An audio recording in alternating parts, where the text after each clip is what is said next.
Everyone, आप सभी का मेरे चैनल पर स्वागत है। और आज का हमारा हिंदी ग्रामर का टॉपिक है विराम चिन्ह, जिसे अंग्रेजी में पंक्चुएशन मार्क भी कहते हैं।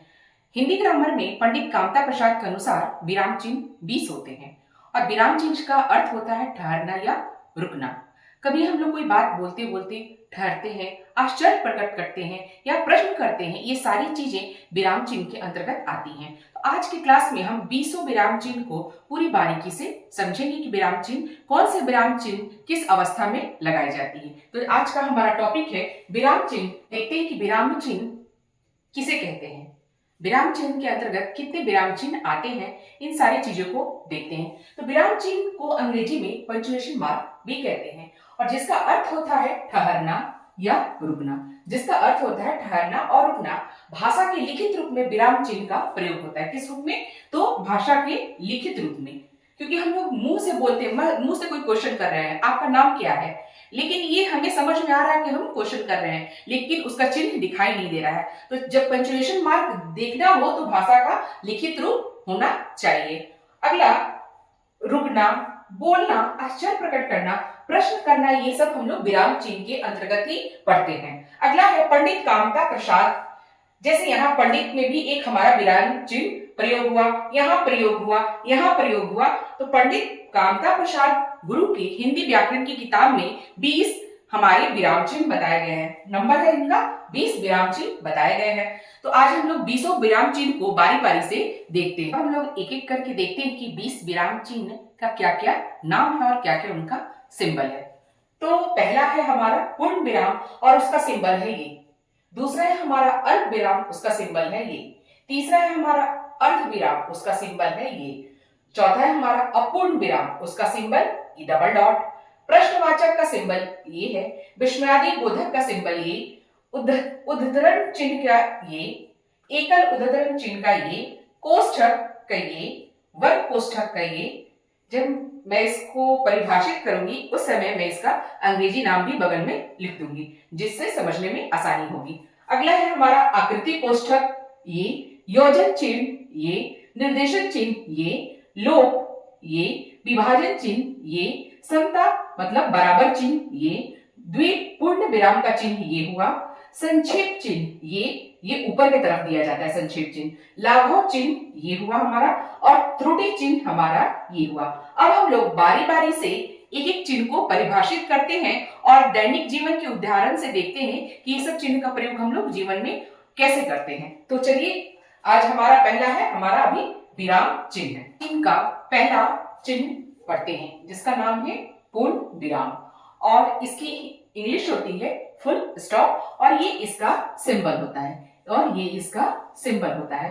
तो इसका प्रयोग कहाँ किया जाता है? विराम चिन्ह में पूर्ण विराम का प्रयोग कहाँ किया जाता है? तो वाक्य जब पूरी तरह से समाप्त हो जाता है, जब कोई वाक्य पूरी तरह से समाप्त हो जाता है, तब हम लोग पूर्ण विराम का प्रयोग करते हैं। इसके इस उदाहरण के माध्यम से देखते हैं कि कृष्ण ने कंस को मारा, ये वाक्य यहाँ पूर्ण हो गया। अब इसके आगे कुछ नहीं है।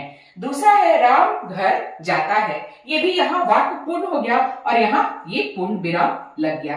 पूर्ण विराम वहां लगता है जहां वाक्य समाप्त हो गई, तो वहां हम लोग पूर्ण विराम का प्रयोग करते हैं। अब अगला है हमारा है अल्प विराम। अल्प विराम का अंग्रेजी में कॉमा कहते हैं और इसका ये सिंबल हुआ। इसका प्रयोग वाक्य में जब थोड़ा सा रुकना हो, वाक्य में जब थोड़ा सा रुकना हो या किसी वस्तु को अलग करना हो, क्या करना हो? अलग करना हो, तब हम लोग अल्प विराम का प्रयोग करते हैं। जैसे राम, श्याम और मोहन पढ़ रहे थे, यहाँ मुझे थोड़ा सा रुकना था। एक आदमी नहीं पढ़ रहा है, यहाँ टीम की बात हो रही है। राम, श्याम और मोहन पढ़ रहे थे, तो यहाँ रुकने के लिए हम लोग किए और दूसरा अलग करने के लिए यहाँ राम है और श्याम है और मोहन है। तो राम भी है, श्याम भी है और मोहन भी है। श्याम और मोहन के बीच में तो और लग गया, लेकिन ये दोनों को अलग करने के लिए हम लोग यहाँ कॉमा का प्रयोग किए। तो अल्प विराम थोड़ा सा रुकने के लिए और किसी भी शब्द को या वस्तु को अलग करने के लिए इसका प्रयोग किया जाता है। अब अगला है हमारा विराम चिन्ह है अपूर्ण विराम और ये इसका सिंबल हुआ।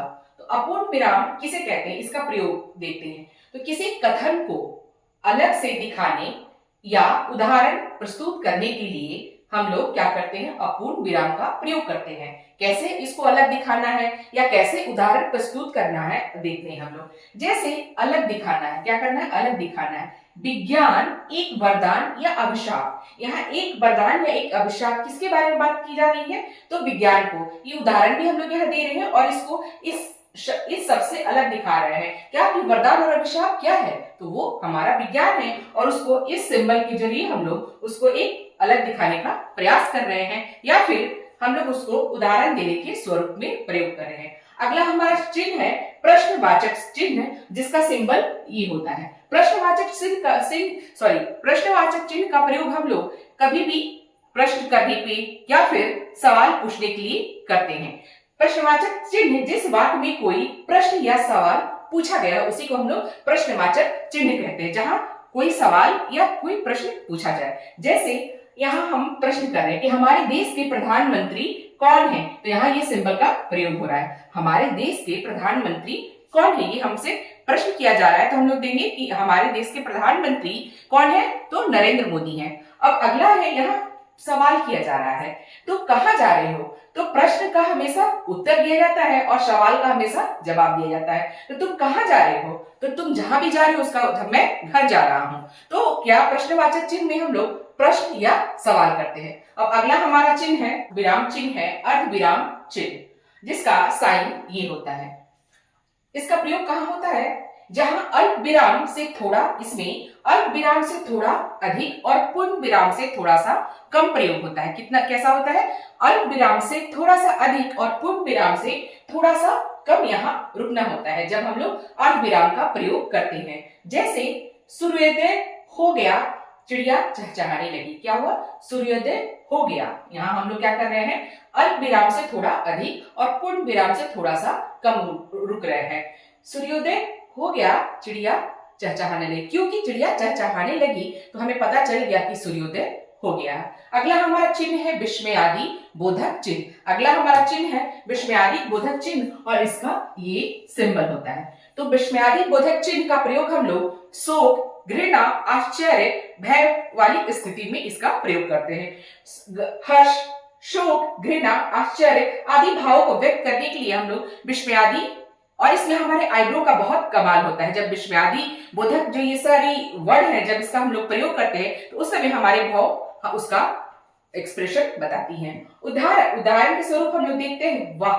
तो यहाँ हम लोग देख रहे हैं ये चिन्ह प्रयोग हुआ है, वाह कितना सुंदर फूल है। यहाँ हम लोग किसी फूल को बहुत आश्चर्य से बोल रहे हो, वाह कितना सुंदर फूल है। अगला है हे राम। यहाँ हमारे मन में कोई बात दुख है जिसको हम लोग व्यक्त करें, हे राम ये क्या हो गया।